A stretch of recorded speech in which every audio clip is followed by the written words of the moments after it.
Hello and welcome to One Final Time, at least in this world. I've been playing and building in this world for about a year at that point, but we have to move on. However, not before we do some finishing touches, because there are still some smaller projects I wanted to do. And as they're a bit spread out all over the place, why not do them while showing you around? And so I guess our world tour starts at, well, the beginning. Our fishing hut.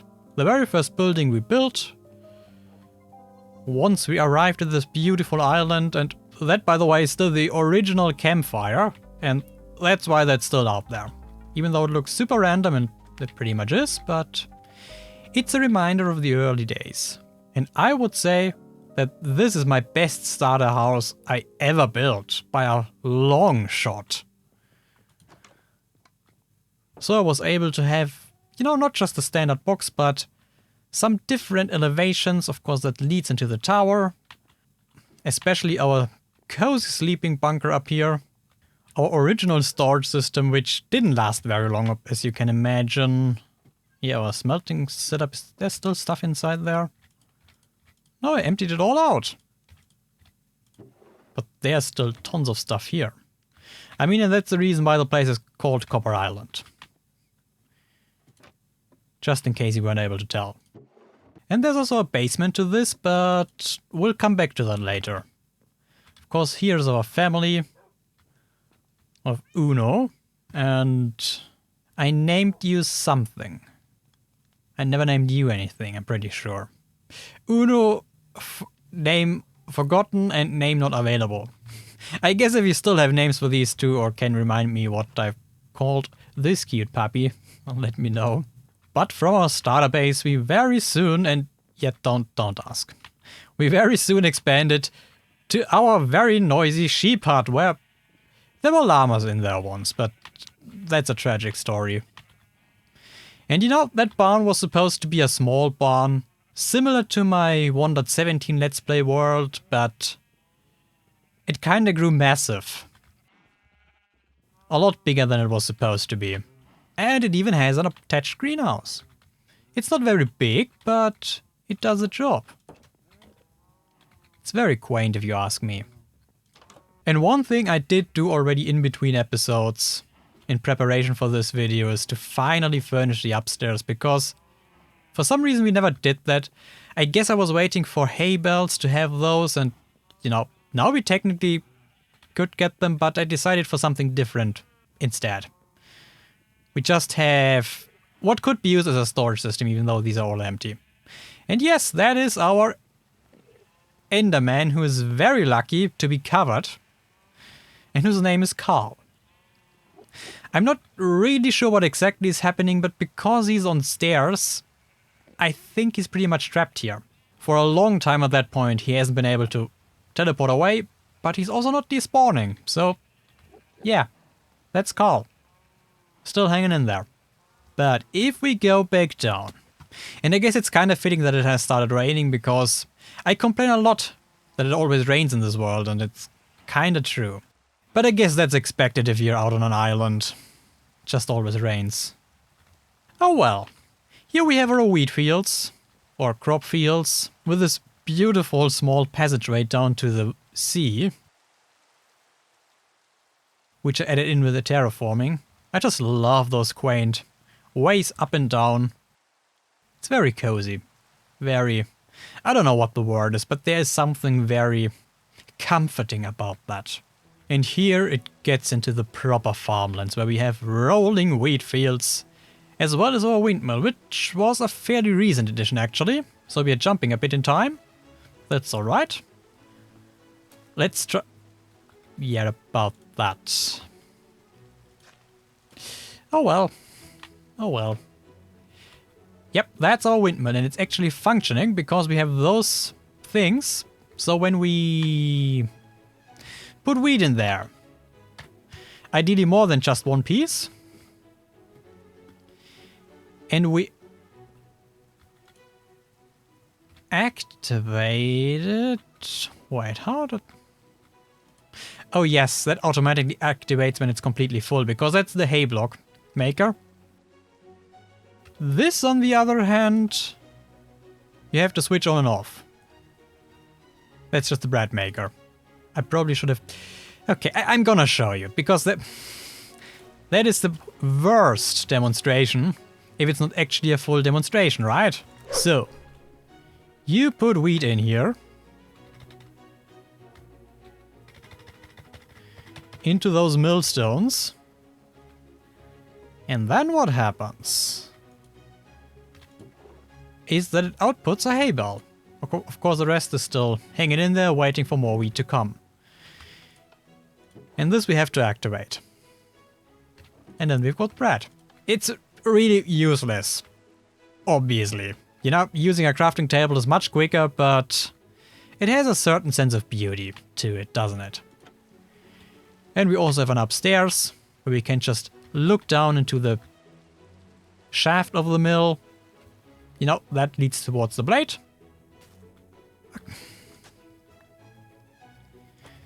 You would think I'm doing that on purpose. Oh well, and can I... Come on, Tony.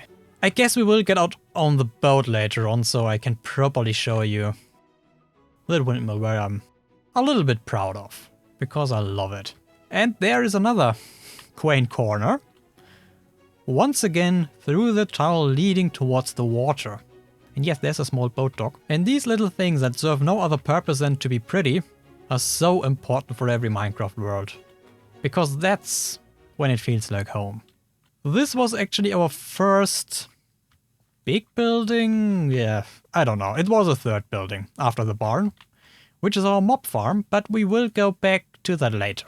First of all, let's visit our tavern. The Cliffside Tavern, which is always open. Always. One build where I really tried to get all the details, and look at that fancy ceiling.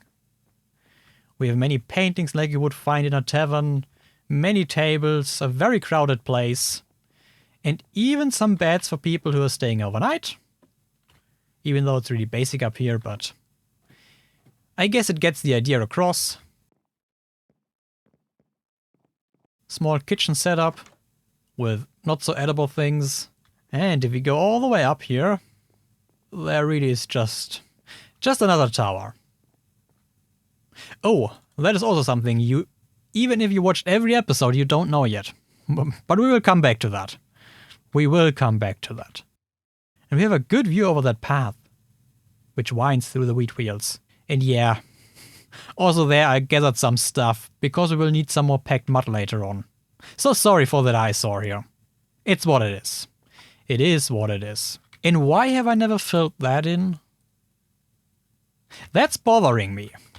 Okay, that was not on my to-do list, but that definitely is bothering me, so let's fix that.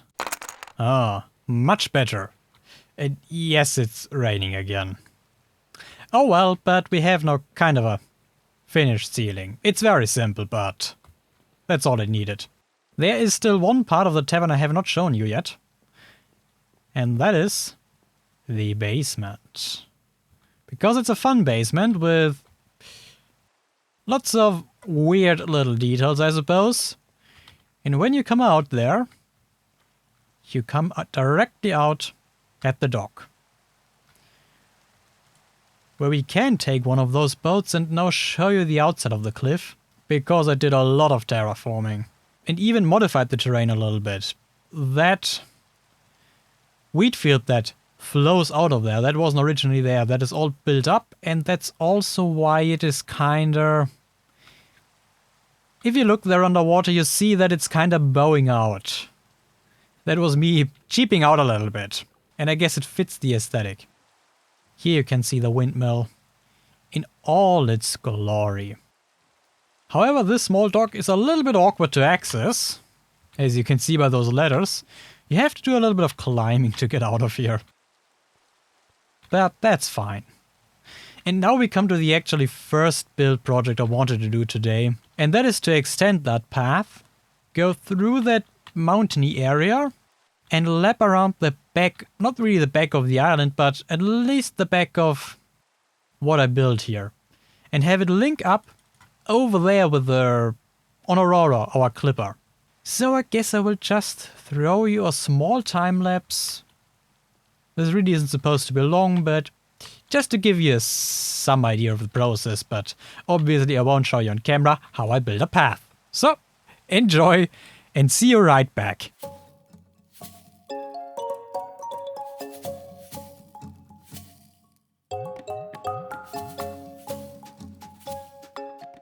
Whoa, good morning.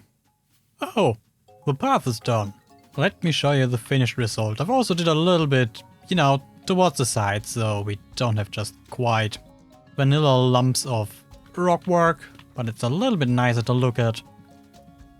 And I could finally also incorporate this.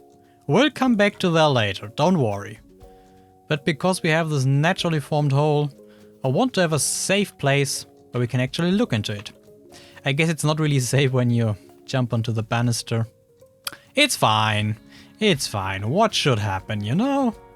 What is the worst that could happen? That pathway winds all the way through the woods. Every now and then we have a lantern, so, you know, at least at nighttime we can still find the path. We have multiple ponds around. And then we are already back at the dock. And as I already mentioned our clipper before, let's look at her. Let's look at Aurora, our storage ship. From the outside it looks rather unsuspicious, you know, it's just your typical merchant ship with multiple sails. My attempt at a ship's wheel. And the cabin with, you know, table. The captain on board who marks out where we are. But when we go down here, first of all we are in the kitchen with a hidden crafting table because you can never have enough hidden crafting tables. Questionable food choice. And then we enter the actual storage room, which has served me well. Which was even a tad big for the time I played in this world. You know, that storage room would last me probably another year. But it certainly was very handy to have. And here we have some beds, because of course no ship is complete without them. And you know, the idea is that you can pretty much walk everywhere. So we come from the pier, walk over the narrow plank towards the ship, and then here we have drip leaf parkour. Will I be able to do it now on camera? Probably not. Oh, almost. But I guess I've never made the complete route this way, because for some reason that curve is kind of difficult. Whatever. We have our pirate village with the old fabric shop, which, you know, you get the idea. And some hidden corners, which I guess would be fun for playing hide and seek. And what comes after fabric? Or rather before? Forge, of course. And that is our dragon forge with lots of fancy armor stuff. And here we have the shanty saloon with a little bar and some beds on the first floor, as well as a little outside area where you can also jump on the roofs. And talking about hide and seek. Yeah, no one will find you ever up here. But then again, it's a single player world, so it's kinda sad. Because it will never get used. Also, this one is awesome. Keep that door open. No one will find you back there. Some outdoor seating, and you already have seen we have also this observation tower, which gives you an awesome view. I mean, there's also a smaller one there. So this... Oh god, that looks epic from here, doesn't it? There already is Luna waiting for us. I guess we just fly down into the jungle. Because that's what we have here. Of course it's not a jungle biome, so I had to remove the grass with moss. So we have that vibrant color. I just wanted that as a backdrop for the pirate village. You know, that's the sole purpose of that thing. Just to be a backdrop. And that, in theory, is also kind of a parkour. Oh, I have the wings back on. Maybe it's easier from here. yeah, it just leads you to here. It's something. Oh. You haven't seen anything. And then we have just 2 buildings for regular citizens, or villagers rather, of that place. Nothing fancy, but I guess these houses are rather cute for what they are. Here's the other one, yeah, it's also nothing noteworthy, but it's better than nothing. And if we go down towards the beach, there are just 2 stalls with various refreshments from more or less friendly looking vendors. But there's one more secret. I think those turtles have hatched, maybe. But we had 4 before. I don't know, I'm not a good turtle dad, is what I've learned. Hi Luna! When we go over here to the rocky terrain, there's of course a skeleton guard proudly standing over that cave. And that cave tells a story. Because there are dangers ahead. But with those dangers, also great fortunes. Great fortunes and a lot of hurt. Emotional hurt. I don't know why I added it. Just seemed fun. And now if we get Luna down to us, maybe. I don't have any snowballs with me, which is probably a problem. Here we go. Then let's fly back to continue our tour. Even though I don't know really to where, because... do you expect me to say something? I have no clue what I'm doing. Alright, but now while it's getting nighttime, let's show you my underground area. My redstone hole. Yep, that room also exists. Haha! First of all, we have a storage system, but that is an auto sorter for all the stuff we get from the mine. And these, except for the deep slate, are linked up to various farms. And by the way, I finally fixed the auto kelp farm, so all 3 furnaces go at the same time. Even though, speaking about having fixed it, yeah, probably not really. However, what I have done now, and if you're seeing this for the first time, then I'm sorry that all of that doesn't make any sense to you. That minecart comes from the kelp farm, and I'm just funneling them in, starting with that smoker, and when that one overflows, going to this and then to that, even though in reality I think this one at the back gets more than this one in the middle. It's fine. It's totally fine. These melt, and then we have a crafter here, which crafts them into kelp blocks, and every once in a while when this ether hopper clock goes off, that minecart gets sent away, and the timing is like, it's perfect. It's really spot on. Let's wait here for a minute so you can really appreciate how spot on the timing of that ether hopper clock actually is. And now watch closely. There's a fraction of a second where the fire goes out, but no more and no less. And if we follow that minecart, then we arrive at the inner workings of that storage system. That of course is the sorter system with tons of hoppers, and they're all needed actually. Oh boy. Which automatically gets sent here from the mine station down below. We'll get to that very soon. And here are the inner workings, a smaller sorting system for the skeleton farm, which we have yet to visit, as well as the crafter setup for the bamboo farm, which we can access. Oh, well, sorry. That leads to the skeleton farm, and the other tunnel leads to the bamboo farm. But let's not go through that narrow tunnel. Here we just have a small. Still no glowberries. Room I want to show it because I added those bookshelves. Now, if we open that door, that is where the minecart for the bamboo farm is wishing back and forth, because that's what that is. You have to watch your step here.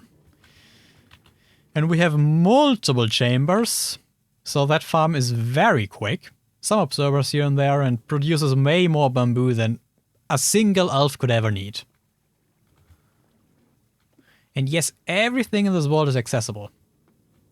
I just love watching minecarts whoosh back and forth. There's something very beautiful about that. Alright, I guess with that... This here, by the way, leads towards the auto sorter for the minecart from the mine system, and we have a detection system here.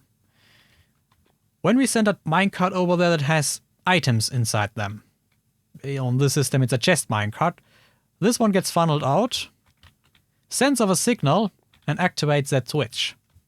So that any chest minecarts, as long as they're not empty, get sent this way, but any other minecarts, you know, with elves inside, get sent this way. And yes, also this elf is... gosh, Enderman is stuck here. It's just... they're multiplying. And this is our fun little roller coaster.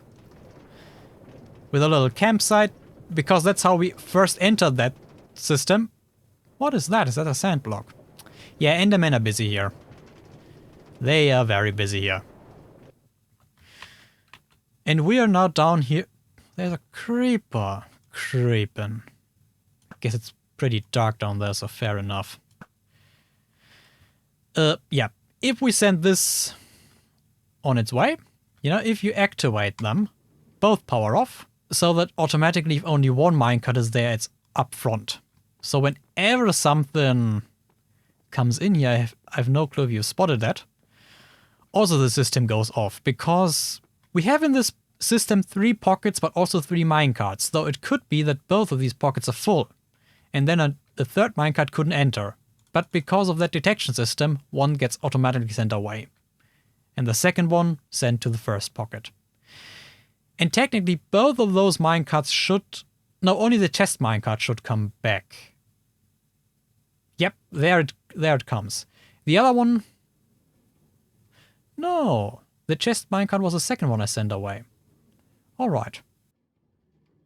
But one of them comes back, while the other minecart, the chest minecart, because it was empty, is now stuck at this station up there. If it wasn't empty, it would have gone all the way to the auto sorter, and that one would have been on the up station.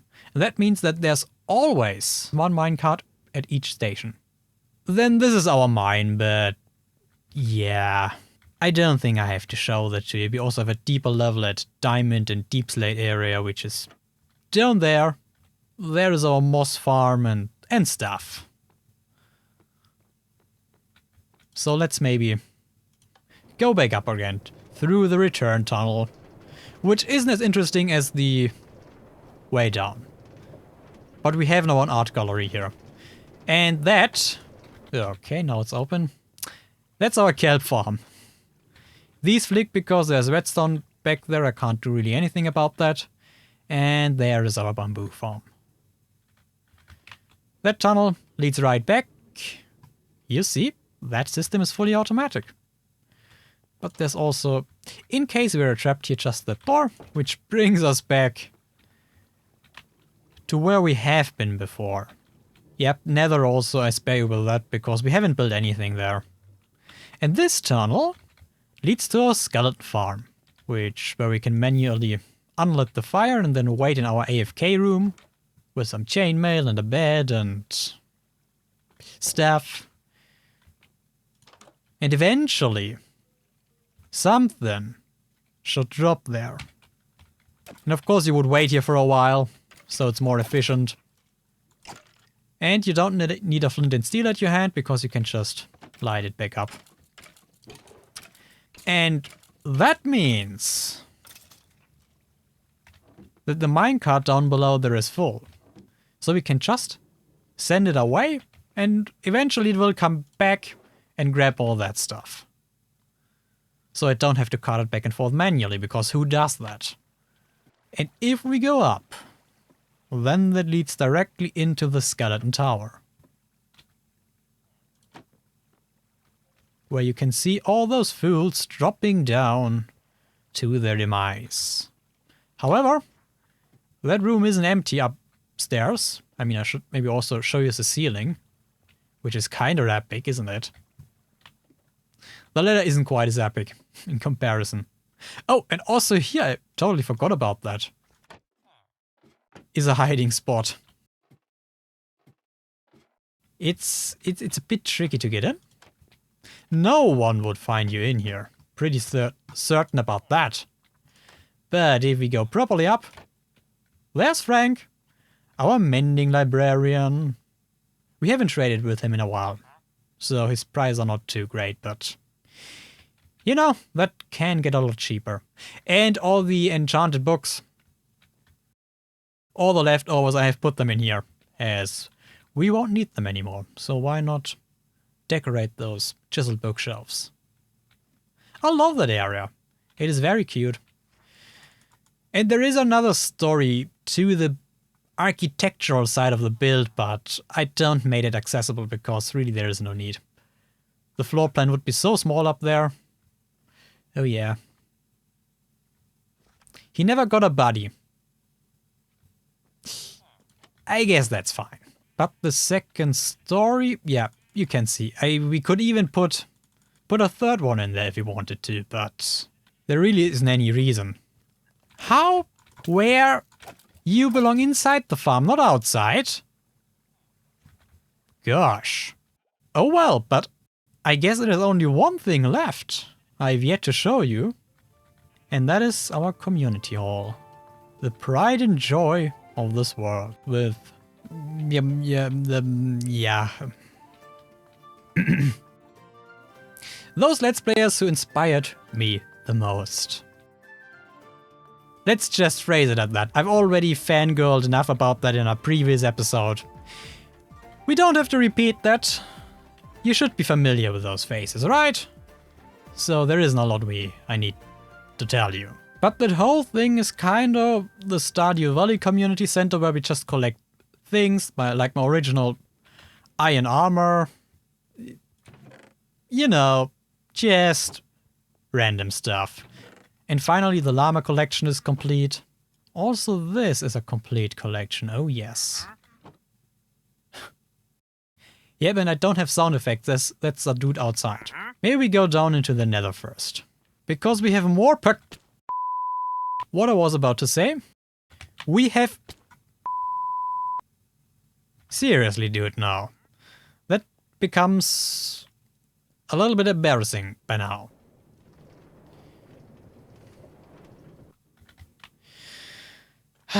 We have more parkour here, but I'm not really able to do it apparently. But, yeah.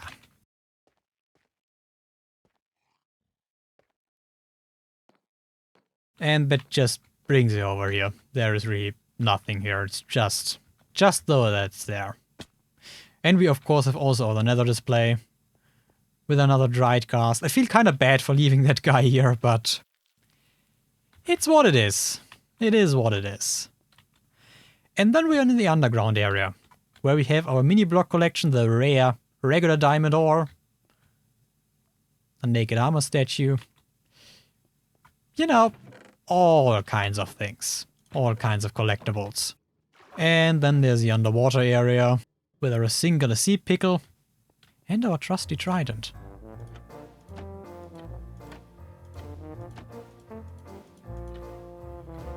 Can you not? Ah, here we go. Okay, it's actually... it's not even enchanted. Oh, fine. And if we go upstairs... I guess this tower was unfurnished when I built that building, so I have finally completed that just with some more or less random stuff. You know, nothing too fancy. But once again, we have a wonderful view over here. And back there you've already seen that stuff. We have an outside garden, a swimming pool. I don't know why, it just... I mean, it's the aquatic section, so that's why. Just felt fitting. But we also have a second tower. Actually, we have 3 towers. Maybe let's show you the other one first. because it was meant as a little Easter egg, but I've also just edited in before that episode that we have this little platform which ultimately makes this tower Elytra exclusive. Because there's no other access there. Yeah, and that would be the perfect place to put an Elytra. And same thing here. We have a simple ceiling. I don't know why I didn't do it the first time around, but I guess this build was so huge that I just wanted to be done with it. Let's blame it on that. Okay, but now let's finally show you the main tower, because once again, same story, I left it unfurnished. So we go up here. We have an out... Oh, that's where the guy is. We have a balcony with an outdoor seating area. Come on, dude. Oh, mangrove wood. That is actually... That seems like too good of a deal to... let slide. Okay, you want water bottles, right? Okay, just 2. Fine. Fine. Do we have more emeralds? Yeah, I know I'm just playing the game again. Rather than doing what I'm supposed to do to tour you my world. But it's fine. It's fine. It's fine. It's fine. That's important, you know? When you see a bargain, you have to take it. That's just the law. I don't make the laws. It's just how it is.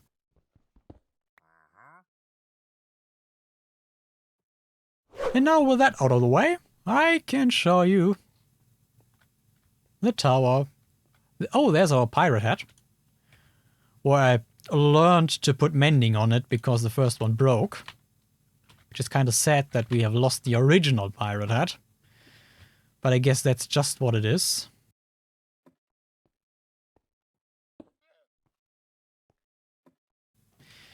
And yeah, we have more weird rooms here.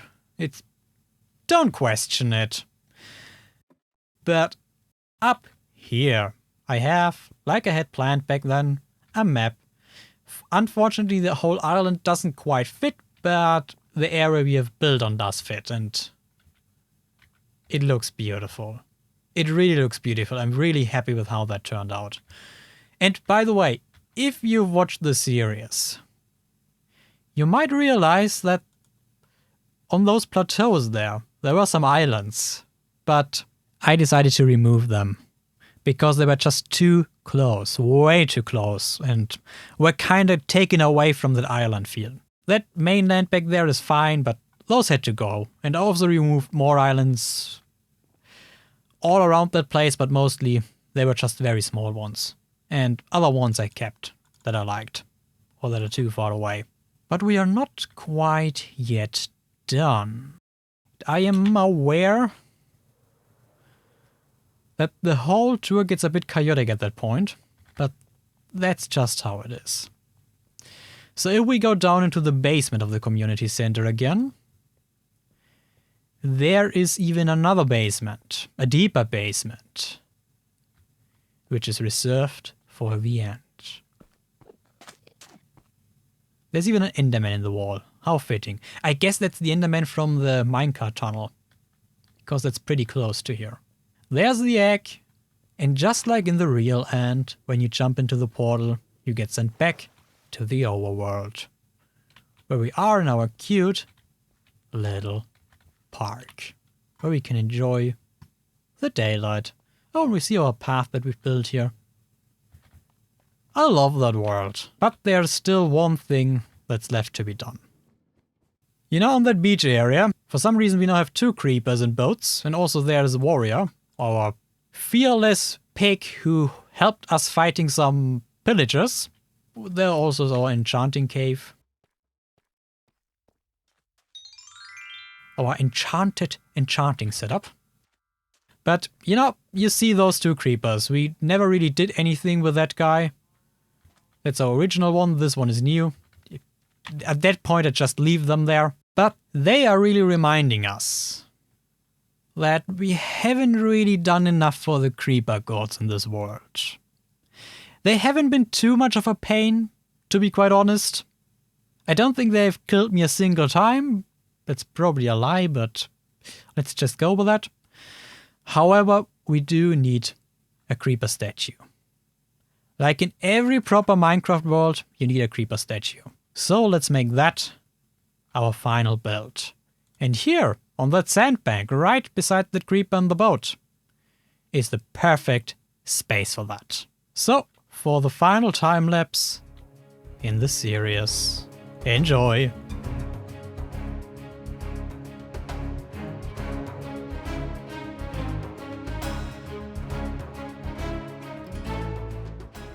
And with that, another adventure closes. Here we have our friendly creeper guarding the entrance of our wonderful copper island. The rolling wheat fields, an endless amount of towers,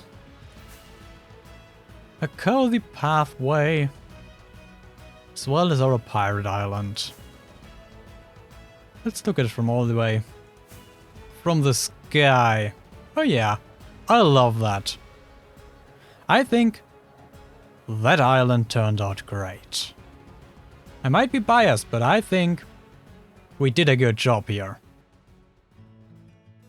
But don't worry, with the Copper Age just released, the next adventure is just waiting around the corner. And one that will hopefully be even bigger than this one, better. As I have not too many plans, to be quite honest, but certainly many ideas, and you are very much invited to join me in yet another universe for a new sunrise. Until then, take good care and see you very soon. Bye!